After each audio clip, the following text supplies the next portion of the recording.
beete wande ko injaadha garuu na akka nama foonit dubbii gooftaatiin fudhadha akkasii ani wangeela Yohaanis boqonnaa kana wangeela kana boqonnaa kana wangeela kana boqonnaa kana irratti akkana jedhe garuu wandeen wanni kun akkana miti jaa Yesuus wanni kun akkana jaa dubbii isaati mota Yesuus tulu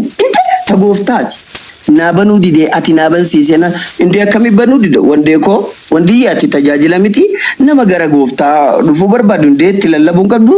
andara lafatti lallabaa jedhe dirqii na bansiifte osoo inni habiibii ati mooja'u huno yoos dala jiraate sobaanan ja'u narratti dhaamsa irraa fuudhi bilbila irraa fuute inni ni bada dubbisigiin hanga tokko na dubbise boodarra bakka nan baneef takka hin dubbisu jeedite isiin na dubbisee kam sirri moo sirri ergamummaan Yesuus Kiristoosis fudhachiise waa hedduullee fudhachiise yeroo baay'eellee wajjin haasofne alhamdulillah akkasitti miciyyoo qixasan jaalattu waan irra kaase waa lama dubbachuu dubbii tana kaase pointii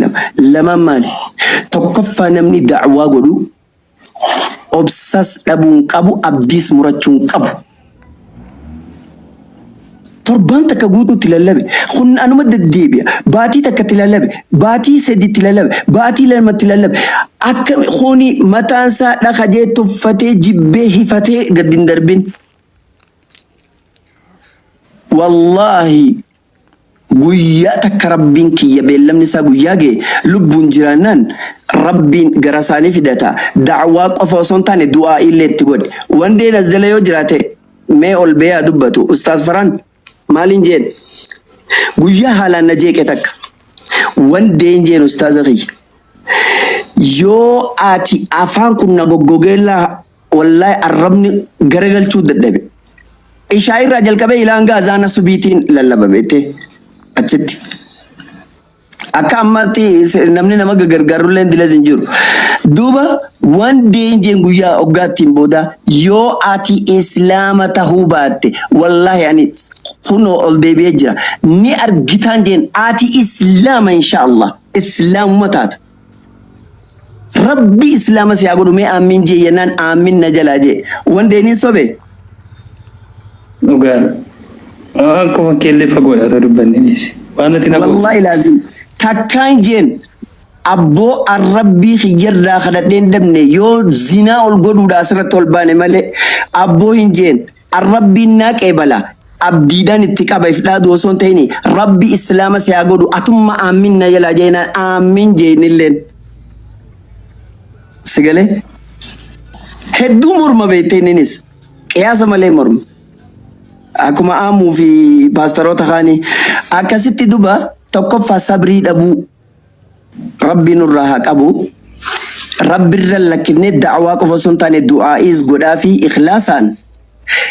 itti obsinee abdiin murannu rabbiin numa islaameessaa nuti da'waa godhu tanurra fa innama alayka albalagh wa alayna alhisaab nuti wanni nurra jiru itti geessu hisaabni rabbi irra jira wamaa anta alayhim biwakiil jenne ati bar isaan irratti wakiilaa miti ittiin gaafatamu ittuma geessu san dirqama warra da'waa godhuuti inni lammaffaa warri da'waa tana dhugaa godhatee rabbi imaana qalbii buusee dhufe haadha manaa ta'uun diyyee kiyya waan isarra jaaladhu hin qabu isa bira teesseettu sigalee akkasitti akka lubbuu jaalatti isii san lakkise jecha tokko na gaafate waa hedduu wajjinaa soine takkittii tana qofarraa hin dubbadhu waan inni na gaafate beektanii duba haadha mana kiyyaa tana qalbiin dhaggeeffadhaa yaa obboleewwan islaamaa kan fagoo dhiyoo xiqqaa guddaan kan dhiiraa dhalaa beekaa olalaan warri as keessa jirtan obboleeyyan keessan kara islaamummaa amantii duraatti warra isinit deebi'e yaa warra dagachuu jirru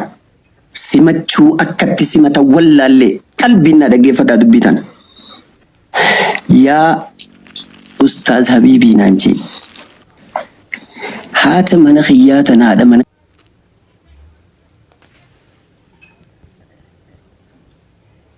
kiyyaa tana hedduu takkaan jaaladha insillee na jaalatti ani mana oowwaa keessaan jira bultii keessaan jira nama harka namaa eeggatu miti. Nin dubbadda Ibrahim? dubbadhu maal sodaadha? Anis sodaadha. Okay. Simaa yamsifachuuf. Duuba nama harka namaatti haajamuu miti. Ani mindaan kiyyalleen hangana naan jee ture. Amata lama dura mindaa isaatis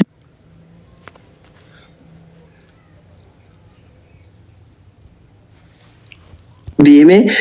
nama waldaa tajaajilu.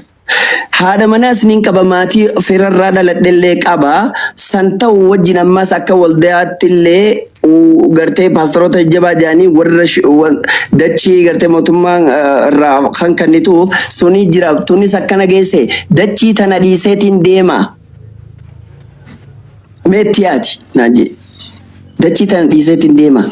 Haadha manaa kana dhiiseetiin deema. Mee hanga haadha manaallee naa gorsi jee bilbilatti kan nu takkatti. Hanga hoggana wajjin falmu isii fidee ansittiin falmaa naan jee wallahi wanti ture iccitillee. Ansittiin falmaa jee akka nama waan kana keessaa hin qabnetti dhukkee sirraa kaasa atillee na falmi animmoo dhugaa hubadeetiin jira sababni isiin na bira teessee haa dhaggeeffattuu naan jee. Yoo laaftumatti ishii jee saakkami naan jetti isiinuyi dura waan falmii jabduu teenya quba qabduufi. Guyyaa bakkeetti dubbannee kaane galgala dubbanne yaadatte yoo ta'e bira. Akkas sirriitti marabbaa waliin jennee walii beelamne galgala akkasii wal mormine isiillee hanga takka waan ta'etti. Duuba boodarra gaafa anillee isii gartee wajjinaasee TikTok irratti illee gartee imoonis wajjinaasawee gaafa dura eegas booda duba ani haadha mana kiyyaas hojii tiyyaas mindaa kiyyaas dalagaa tiyyaas waa hunda dhiisee rabbiif jecha yooniin as deebi nama takkan beeku maatiiniin jibbamaa hojiidhaan dhabaa maallaqa qabu waa hundaniin dhabaa mee akkam abbaa kiyyaatiin taha ani harka namaa eeggachuun barre mee bakkaan irraa nyaadhu wahumaan nyaadhu maaliin harkadhaa eessaa hin harkadha naan jee ture. Garuu waan takkaan dhaameef dhaggeeffadhu maan jeen wandee kiyya wayin takkaan si himaan jeen akka mataa kiyyaatti ani hujii dhaabbataa qabaan jeen alhamdulillah mindaa rabbiin kiyyaas kadalagaa ka rabbii kiyyaati kadalagaa kaniin dafqee dalagadhu dalagaa tiyyarraa hin argadha. Wanni si godhuu danda'u yoo jiraate waanin ifii nyaadhu irraa addaan si kutaa yoo ammoo fagoon irraa jirtaa na bira dhufte kofoo takka yoon ifii uffadhe kofoo takkaan si uffisaan jeen rabbiif jecha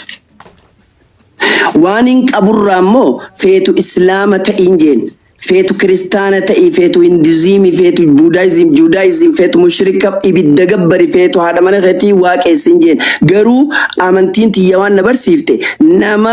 nama gartee rakkate rakkoo baasiidha na barsiifte yaa wande dhugumatti feetu amma shaadaa qabadhu feetu shaadaan qabatin rakkattu si gargaaruuf ammayyuu qophiin jeenan.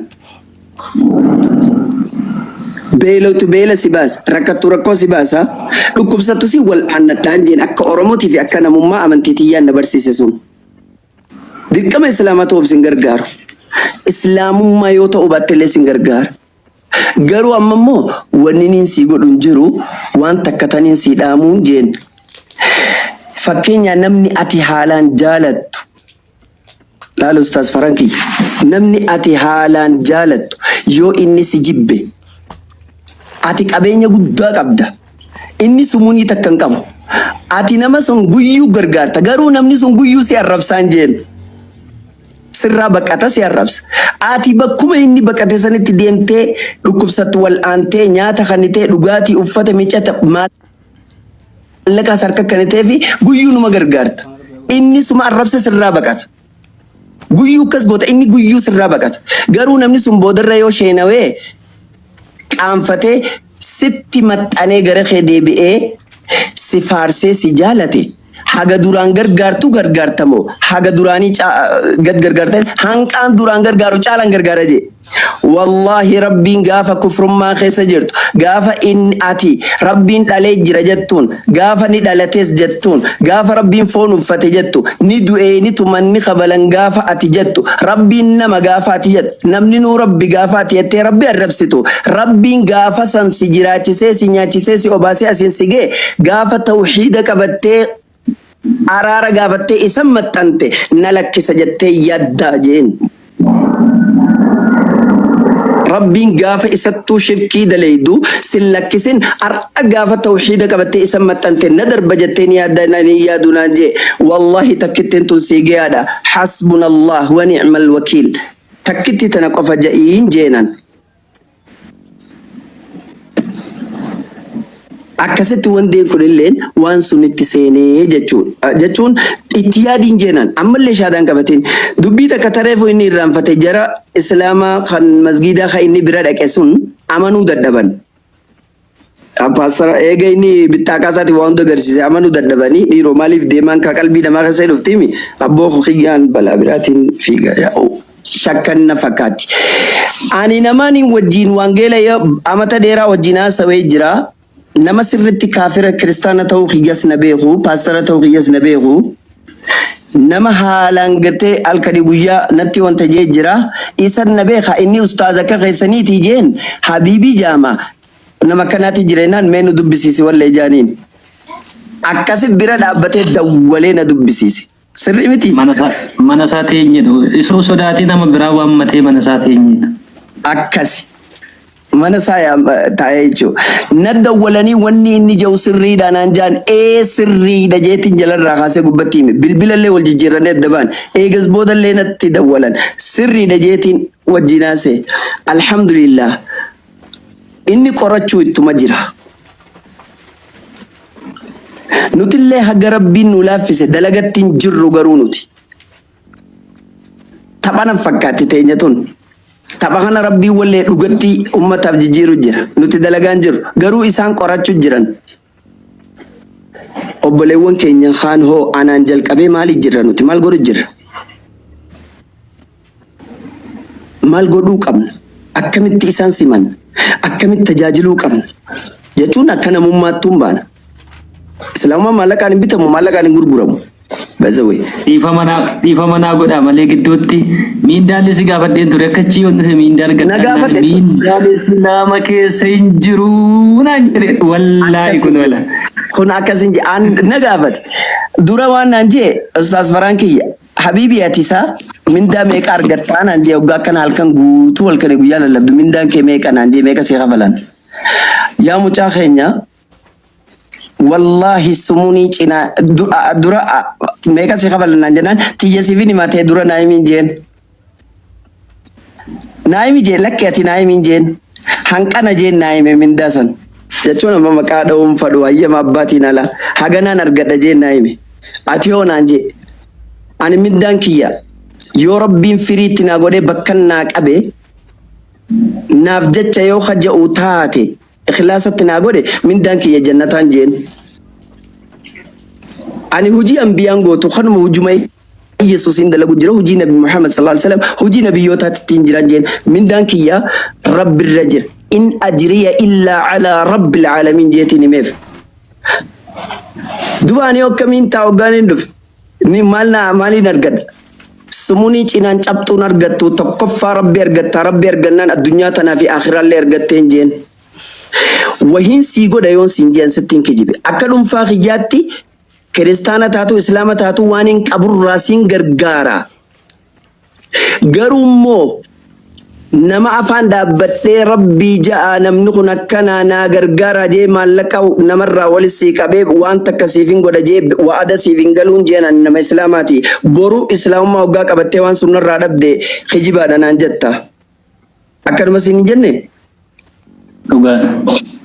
nama takka afaan dhaabbadhee namaan godhaaf jechuun wallahi ani hin danda'u maan jeen namaan irraa fuudheen see kana juus hin qabu rabbiin siif kenna ati rabbi irratti hirkadhu inni gaafa ati shirka itti gootu sin lakkisin arra gaafa isatti amantee isa maxxantee sin na lakkisettee yaadini angama kiyyaa waan qabu si gargaara gaafan dhabe hojii dhabna ammoo mindaan rabbi harka jira waa takkan argattu taati argattu jannatan jeemboo duniyaarraa yaana wallahi khoflee marabbaadhaan jee yaa Allah tanaaf haa jabaannu wanni kun gorsa qaba rabbi gaafa dubbatu إن في ذلك لذكرى لمن كان له قلب أو ألقى السمع وهو شهيد جاء نمني إسلام مدفع ركون أكجروس أنا بلسغية تيميتين جرا سيخ إسلاماتي كرد إسلاماتي رفو ديمو متين جين nuti illee rakka koo gurguddoo keessa kanuma islaamarra danne islaamarra guddanne hada awaas goonu wallahi rakkoo gurguddoon nu qaban jee nuti rakkachaa beelaa dheebachaa waa hundu godha tanaaf rabbumatti iyyannaa atilee rabbiitti iyyadhuun jeeni obboleewwan keenya kan gara islaamummaadhaa gartee amantii isaaniitti deebi'an namni rakkatiin ni jira yoon jee ni takkata hatta ustaas Faraan mataan isaa gaafa gara amantii islaamummaa dhufu maybe rakkachuu danda'a akka inni rakkate inshallah numa hubadda yoon beekullee dhabade garuu rakkoon numa dhufa hundi fatana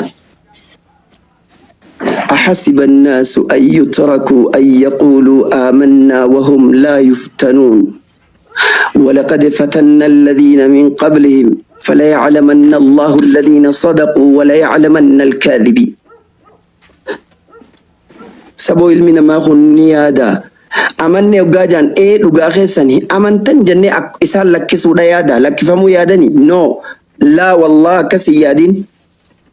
وصوم فتنا منك كنمت وصوم قرامين أمانة إنان إيه أمانتن جاني كلمتي قرمات أنا لتي وصون قرمين لك فمو يادني لك والله دقمتي ورا إسانين درات اللي فتنة جرا جربين قرجر خم إساني تو أجر ربي رو خخجبا الدباسودا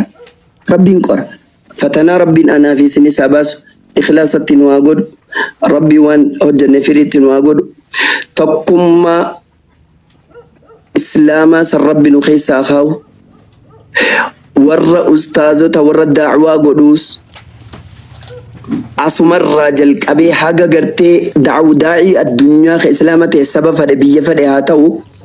هند ساني تقوم ما في جالة والتجيتي والقبك أباتشو والهبتشو حركتك كجلت تجرتي هذا تكجلت هذا ربي واعتصموا سنك أباتشو أنا في سنيفيس ربي ووفقوا بكمتي لفرّا تاني بكمتي والرسمي برتي ور بكم ربي وعقدو صلى الله على نبينا وعلى آله وصحبه وسلم وآخر دعوانا أن الحمد لله رب العالمين. جزاكم الله خيرا احسن الجزاء ربي سبحانه وتعالى جزاك سن جنة الفردوس سني بعد بيسو اماتين لفاتين نمني لفو نمني والنجد هندمتو ربيتو من دانا ما كفل مالي انما متي الحمد لله الحمد لله ولفتن بني ربا كيسان أبداني إنترنت كيسان أبداني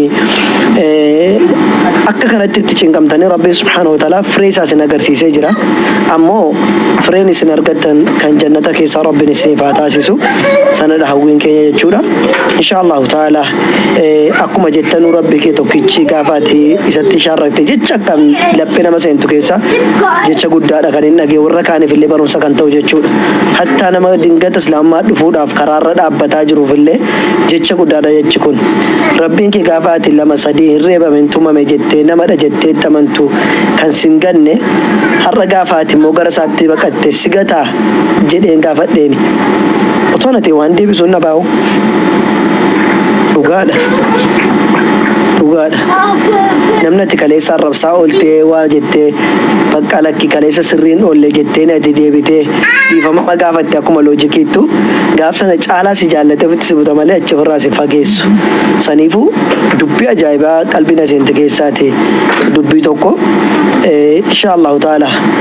rakkachuun isaanii immoo umaadhaa miti inshaallah utuma rakkatameeyyuu rakkinan jedhamu banagaraachin laayii xiqqoo kan natti ulfaate kan isaanii keessaati tokkoffaa abdalla ruh mumkin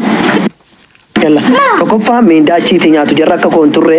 من دان أرجتو لما فان هذا مناو في دي سني دفو وتروسا نجنا وتادي ترى ولا هذا منامتي هايوم بيغنو قابسنا جتشو كو انجرو جتشو كو تهانو هذا مناو في دي سنو مرة قافسنا براجي نمونو الفاتا ana kan jabaa dhiisanii dhufani. Saniifu kun immoo baay'ee tokko ulfaata. Inshallah rabbiin irratti haa jabeessu jechuu barbaada. Waa waraqaa nutti qabaa jira ka maal akka ta'e hin beeknu gara wandeetti isin dabarsa. Itti fuufi wande. Ragaa qabatamaa dha beektee amma namoonni baay'een isaanii amanuu dhiisuu danda'u. Ragaa qabatamaan qaba hojii koo tokko lama duwwaa miti. Sinii lakkaa'ee waraqaa chaappaa qabu. Dubbisuu kan dandeessan hojiin koo maal akka ta'e eessatti akkan hojjedhe isin jechuun amanuu qabdu waan ta'eef amanuu qabdu. Kanaaf ani zimbiloodhuma nama xobbeedhuma nama zimjedhee banaa ba'e miti nama hojiis dhabe miti. Erga dhufee abdii gaafadha abdii raggaasaa gaafadha waldoota meeqannaa bilbile. Ergan dhufee namoota baay'ee sinan hojiidha waldaa sana gadhiistee waldaa keenya irra nu dhufta kan jedhan namoota baay'ee jira. Ani nama caalee otoo hin ta'in rabbitu fuula namaa nama dhaaba. Kanaaf akkasin hubattan barbaadeen malee of mul'isuudhaan miti. Akkasin amantan namni dhimmoo tokko akka hin taane immoo akka beektanii malee waraqaan kun gatii naan qaban amma waraqaa meeqa tokko lama lakkaa'i ragaanii qabu jechuudha. Na waraqoota chaappaa otoo dubbistanii illee gaariidha. Waldoota irraa akkanillee waldaa hundeesse inni dhibama yoo ta'e otoo dubbistanii amma kun waraqoota ragaa qabu waraqaa shantuun harka jira isa kaan immoo fuudhee manaan baanee sila isa kaan immoo achuun fuudheen baatoo ba'ameera ta'ee naa kanaaf kanallee beekaa isiniin jechuun malee waraqaan kun anaa fi bu'aa naan qabu bu'aa kan naa qabu hojii koodha naa kanaaf beekoo akkasiin qabdan isin hubachiisuu barbaadeen. Abshir namni si shakku hin jiru namoonni baay'ee waan si beekaniif namoonni baay'ee illee qaamaa waan si arganiif wanti nama shakku tokko illee hin jiru kan si shakkanis immoo miti. Abshir inshaallahti ani irra caalaa haadha manaa dhuma rabbii dhugaa barsiisee sitti haa dabalu.